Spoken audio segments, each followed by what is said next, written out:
What if the thing that you've been praying for is already here, and the reason it's not working is because of you? Not because you aren't talented, not because you aren't ready, but because the version that asked for this thing wasn't built to hold it yet. Stay with me.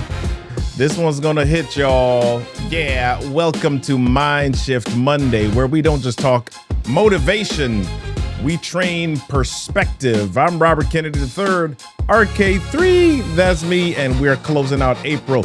We've been talking about expansion with something that I genuinely believe is the most important conversation this season. So we're going to talk about what you're growing into and what happens when you actually get there. So this show's for the builders, those who've been praying, those who've been planning, those who've been sacrificing. Yeah, this is for you. Good morning, y'all. So glad that you're here in the space, in the place, looking at my face. Yeah. All right, quick, two things. If you want to know when we're live, text live to 240-557-8679. You'll get a text when we're going live so you can be with us live. Yes, and after the show, join us for the MiNDSHiFT Monday after show. Head on over to MiNDShiftMonday.com/Zoom. If you've been watching this whole season solo, come on, it's time for you to join the room. And one last thing for you. I got a download that I want to give to you. It's called the MiNDSHiFT Monday Season 1 Playbook.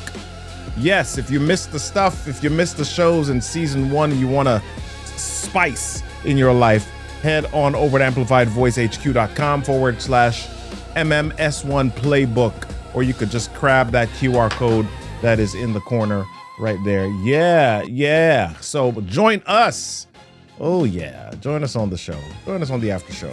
All right, grab the playbook. All right. Yeah. So here's the deal, my friend.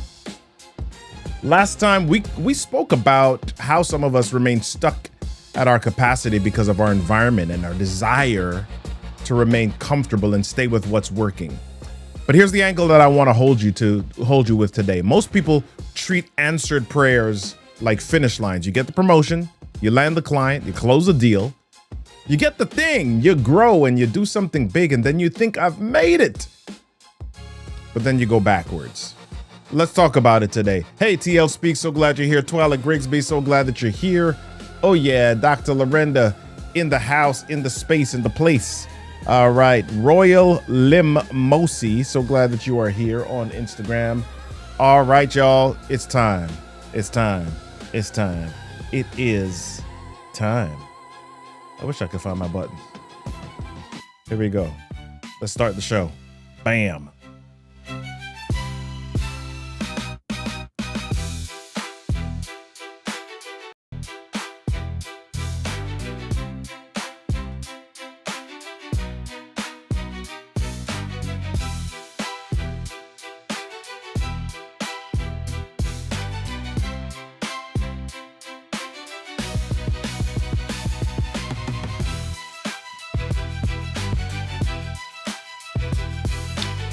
All right, y'all. Let's do this thing.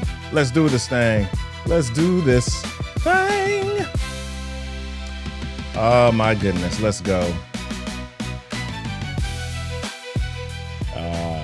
Yes. All right, hey, listen, let's jump on in to this episode. Let's get moving with this episode because I really believe it's gonna make a difference for some of you, for all of you. So I was looking at this book quite a while back by Gay Hendricks. He wrote this book called The Big Leap. And the concept that he talked about, it said the moment that you exceed your own unconscious ceiling for success, you start to self-sabotage. Not on purpose, not consciously, but something in you pulls you back, slows you down. You find a reason to shrink because the container hasn't yet caught up to the content. So we're going to talk about that today. Judy Schneidman, so glad you're here. Silver Streamer Academy. Yeah, we're silver over here. Yes. So glad that you are here. So do me a favor. Before we jump in, I need you to be honest with me in the chat. Drop one word that describes where you are right now with something that you've built in. One word. What's your word? Is it close? Is it stuck? Is it scared? Is it moving? Is it accomplished? What's your word? You're building something right now. What is your one word that describes where you are right now? Come on, tell me. Let's see if we can get some chat blowing up here a little bit. All right, I see scared. Yep, I see scared. Okay. I see close. I see stuck. Yeah, that's real. As my daughter said, that's real. That's stuck. All right, Dr. Lorenda says starting. Okay, excellent. All right, well, good deal, my friends. So I want to tell you about a cup. Imagine that you've got a regular 12-ounce coffee mug. Man, I should have had my demonstration mug here. Hold on one second.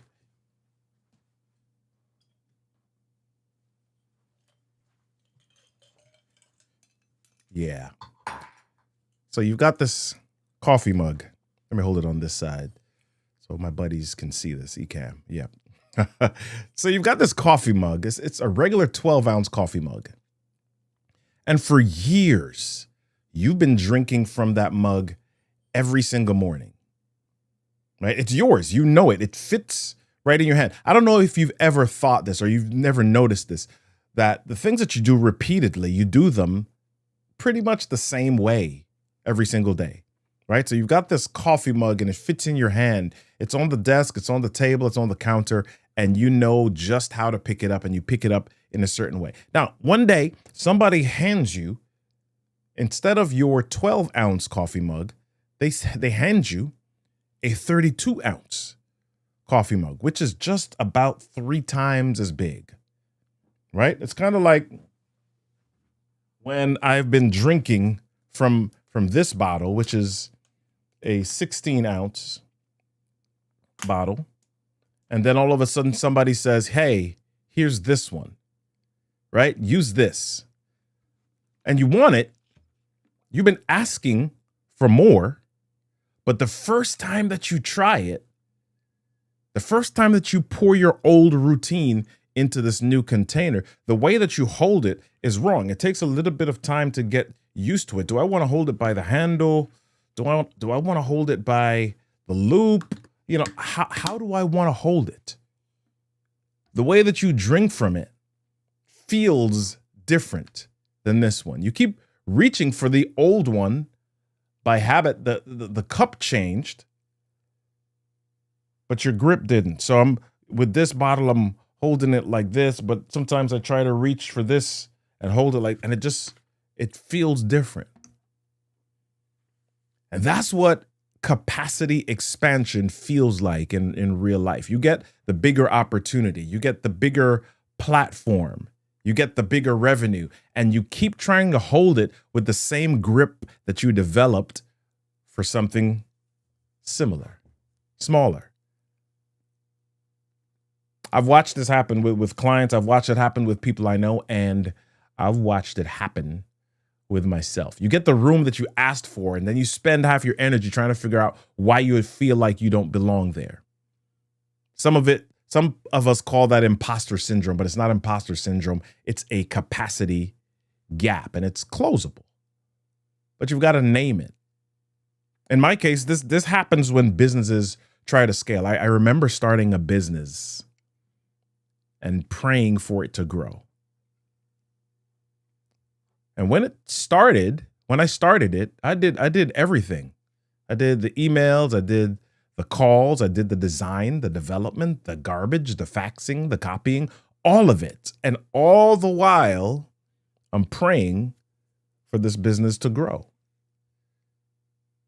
Is any of you all in the same space? TL Speaks, are you in the same space? Judy, are you in the same space? I see Judy said stuck. I see C. Marie says pressing.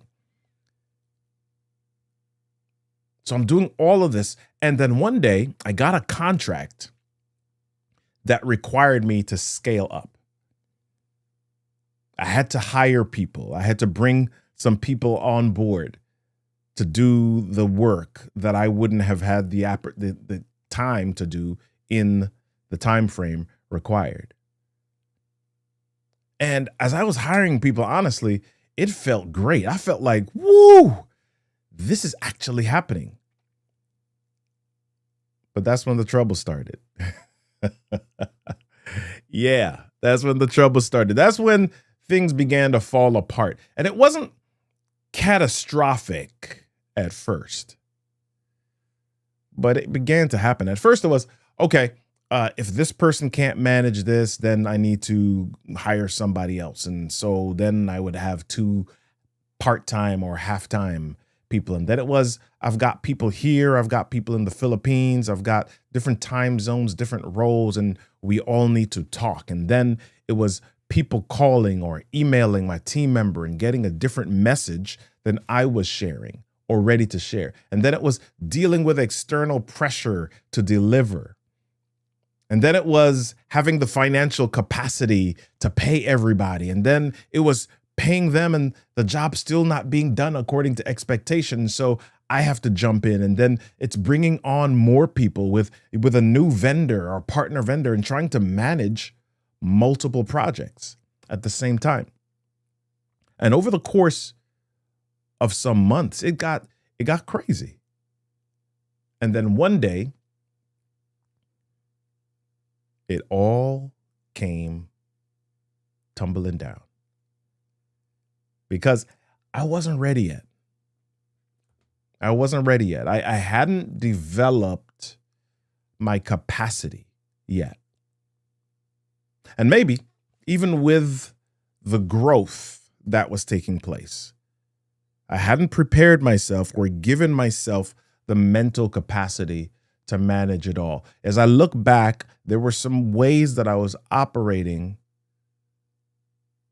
that didn't fit the growth that was happening. And that was my first big business failure. Man, it did something for me because it wasn't just that the business failed. I took it on and said, my gosh, I failed. And if I'm being candid, 100%, it rattled me. It really rattled me because I didn't know what to do, especially when you're down in the hole and you owe money and all. I didn't know what to do. It did a number on me, and it took years to recover. And then this time, guess what I did? You hear the message that says, okay, be resilient, fall 7 times, get back up again. Guess what I did? I went back. I did get back up, but I went back to the business model that I knew and understood. Me, the emails, the calls, the garbage, the faxes, all the things. And it would be a long time before I even attempted to grow again. You see, you don't rise to the level of your opportunities because I had many opportunities. You fall to the level of your capacity, which is exactly what happened with me.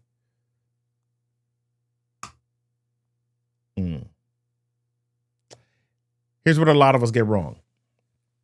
We think the goal is to get to the thing or to get the thing.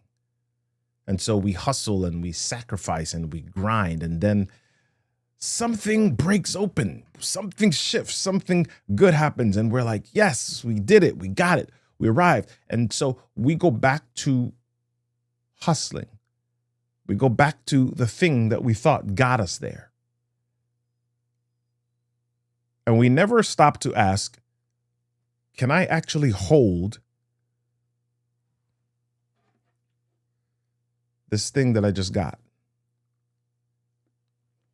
Gay Hendricks, in that book that I talked about, The Big Leap, psychologist, there's a concept that they call the upper limiting problem. And it goes like this. Every person has an internal thermostat for their success.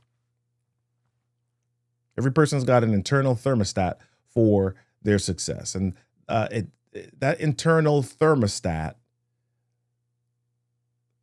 measures how much success, how much love, how much joy, how much momentum you'll allow yourself to experience before you unconsciously hit a ceiling and pull it back. You get a wave of momentum. Yes, it's good.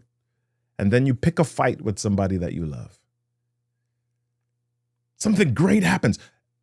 And then you make a dumb decision in your business. Or you get sick right before a big event. It's not bad luck. Some people say, oh my gosh, I have so much bad luck. It's the thermostat that your nervous system was calibrated for. You've calibrated yourself. How you've grown up has calibrated you for something smaller. And the moment that you exceed that calibration, it fires off this warning signal. Oh my gosh, it's too much. Pull back. Mayday, mayday. And find a way to make this familiar again. And so in our minds, we think that we need more opportunity. Oh my gosh, I just need more opportunity so I can make more money. And instead of working for more opportunity, why not work to make the container bigger or to create more capacity in that container? My issue with my business wasn't that I needed more business. It was that I needed more capacity. I needed to learn how to operate differently on a bigger mental scale because I got the opportunities. The opportunities came, but I had not done the pre-work to mentally prepare myself to manage that capacity. There's a concept in structural engineering. If you are an architect, you may have heard this. It's called load-bearing capacity. And so when architects design a building, they don't just design it for what's inside of it right now. What they do is they calculate the maximum load the structure can hold before it fails. And if you build a beautiful skyscraper on a foundation that's designed for a 2-story house, it doesn't matter how good the building looks. The foundation is going to fail. Right? Researchers study elite performers, and Brad Stulberg has this book called Peak Performance. He writes about this extensively. And they found that the defining characteristic that separates good performers from elite ones isn't talent. It isn't even work ethic. It's recovery capacity. The ability to absorb stress, integrate it, and come back stronger rather than more fragile. In other words, elite athletes aren't just doing more. They're not simply more talented. What's happened is that they've built a bigger container. I think about LeBron James. Okay, all right. Yeah. I grew up in the 90s with Michael Jordan, 80s and 90s, Michael Jordan, and I'm finally ready to admit what LeBron James is doing is unprecedented, right? Being as great for as long as he has is not simply about being in better shape. It's not simply about the right vitamins. He's somehow been able to create a greater capacity to handle more at a higher level than anyone else before him. He has somehow been able to create a greater capacity to handle more for longer than anyone else before him. Yeah, he came out in high school, but others have come out in high school before, and then they get to the late 30s or mid 30s, and there's a decline that happens. For some, it's precipitous. For some, they fall off the ledge. But he, like very few other elite performers, has learned to hold the pressure without cracking, to hold success without shrinking from it, to hold the next level, to be in your 40s and still be considered elite. to hold the next level without defaulting back to old behaviors or smaller behaviors that made sense at a smaller scale. That type of capacity, that's what we're talking about. That's greatness. It is. The question isn't whether you can get to the next level. The question is whether you've done the work to hold it once you're there. We're running out of time here, right? The ceiling isn't above you. The ceiling is inside you. And the only way through that is to expand the container. As I think about my business, as I think about my old business, my mindset was if I just get more opportunities, I'll figure out the rest. But it should have been the opportunity is figuring out who I need to become to hold those opportunities when they come. Right? So your shift is this. Stop treating growth like your destination and start treating it like this container that you're building every single day. It's not, oh, I want to build this much muscle. It's okay. I'm building this every day. So who do I need to be to manage this when I get to that space? Right? The opportunity is not there. It's not waiting for you to catch up. It's already here. It's right now. And it's in asking the question, am I somebody who can handle this? Not someday, not after one more year of preparation. What am I doing right now to become the person who can manage this or who can handle this? Let's jump into our transformation actions for today. I see C. Marie says, we often don't know how to delegate to maintain our vision without burnout. Yeah. All right. So let's do a few things here. Number one, here's one thing that I want you to do. First item that I want you to do this week is I want you to name the gap. I want you to look at the opportunity. I want you to look at the goal or the thing that's starting to move. And then honestly ask yourself, where am I not yet built to hold this? Where am I not yet built to hold this? Not in talent, but in capacity. Is there a gap in my emotional or my relational or my mental or my operational capacity? Name it. Name that gap specifically, right? You can't close what you haven't named. Second action. I want you to find your upper limit pattern this week or the next time that things start to go well. Notice what happens next. Do you pick a fight? Do you slow down? Do you find a reason to doubt? My wife has told me sometimes that when things go well, my financial decisions shift. And so that's a space that I've got to be aware of.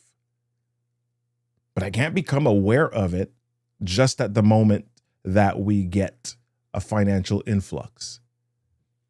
I've got to become that now so that when the financial influx comes, when the financial windfall or the opportunity comes, I'm already prepped for it. I'm already operating. I've already become. Right? So when things are well, when things go well, what happens next? Do you find a reason to doubt? Do you shift something? And you may not notice the change initially because it's what you've always done. But just notice what happens next. There's a pattern there, and that's your thermostat. Now, you don't have to eliminate that immediately. Just start seeing it clearly. Awareness is your first move. Number 3, do one thing at the new level before you feel ready. Imagine that you have the $10 million company. What would you be doing at 8 a.m. in the morning if you were at that level, right? Once you understand the size of that, what one thing can you do now that would support that new level? Not the whole thing, just one thing. Is there a conversation that you've been avoiding that you can have?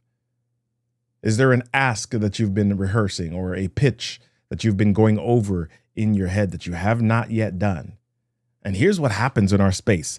Ooh, I'm going to talk to some people on this right now, and somebody's going to get mad, but this is for you and it's for me. Sometimes we say not yet because we're not bold enough or we're not courageous enough to make the ask, and we blame it on our circumstances, our environment. Oh, my family's doing this. Oh, my kids are doing this. Oh, this is the limitation that I have. Oh, this is when the real culprit is not the kids, it's not the school, it's not the family, it's not everything external. It's right here. It's me operating at a level that feels comfortable. It feels comfortable. It doesn't require me to expand. It doesn't require me to take full responsibility and operate in the center of courage.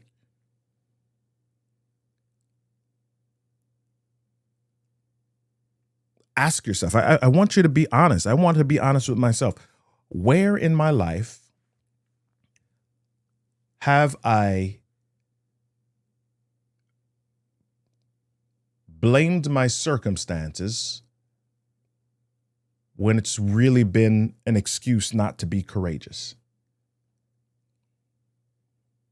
Right? Do one new thing, do one new level. If you want to be at this level, what is the action that I would take? So those same circumstances that you're talking about, if those circumstances didn't exist, what's the action that you would take? Okay, so here's the courage.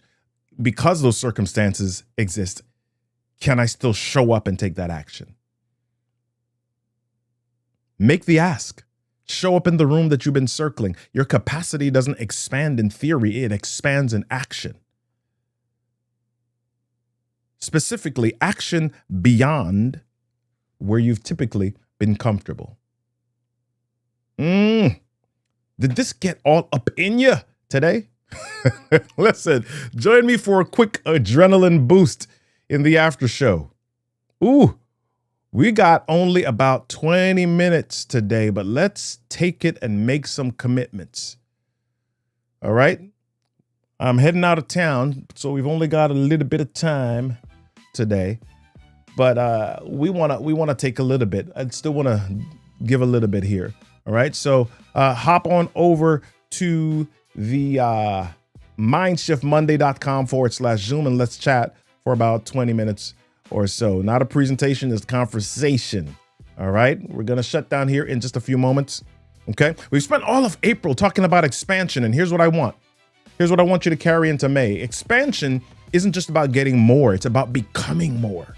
So that when more arrives, you don't flinch, you don't shrink, you don't self-destruct right before the breakthrough. You hold it. You were built for this. Not perfectly, not painlessly, not flawlessly, but you have enough. We've got to expand our capacity to enjoy our success. It doesn't, you don't just survive to get to the next level. You inhabit that next level. You thrive in the next level. That's the work. And you're already doing that by being here on a Monday morning. All right, my friends. Well, listen, we're getting ready to jump over to the after show. Come on, join us. Head to MiNDSHiFTMonday.com/Zoom. Until next time, stay grounded. Yes. Stay curious. Keep shifting your mindset so that you can shift your life. In other words, change your mind, change your life, change your story. Peace, family. Hey, let's go.